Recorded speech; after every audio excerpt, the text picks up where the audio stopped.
As soon as one nation claims the right to take preventive action, other countries will naturally do the same. If we go down that road, where are we going? Meaning, naturally, there has actually always been one powerful, strong, and mighty country in the world that obviously the other countries and the vessel states that it has created follow it under all circumstances and situations. For example, the United States of America actually can be considered to be one of the most powerful, strongest, intelligent, mighty, and obviously violent countries in the world in terms of its military and defense and other militaristic capabilities as well. And obviously it has created so much influence, dominance, control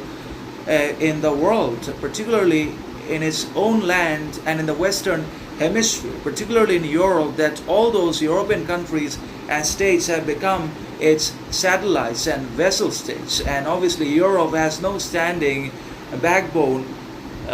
or basically significance of its own, because all these politicians and oligarchies ultimately follow the footsteps of the United States and its presidency and power and bureaucracy and capitalism in one way or another, because the United States of America is obviously the richest and most powerful country on the planet, and that's why the other countries are bound to follow it, obviously because of bureaucratic capitalistic influences and because of the Defense Department as well, which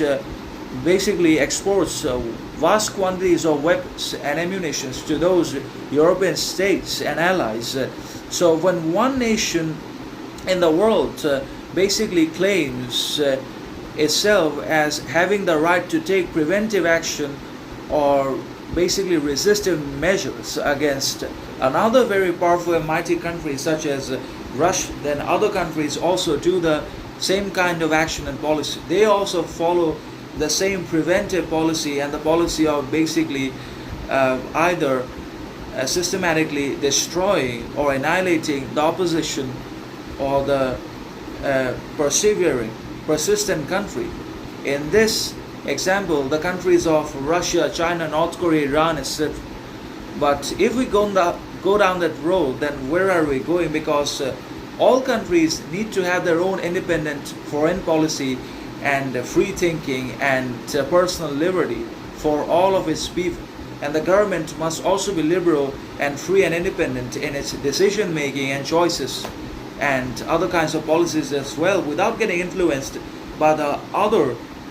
countries or neighbors as well, and obviously not the United States either. And if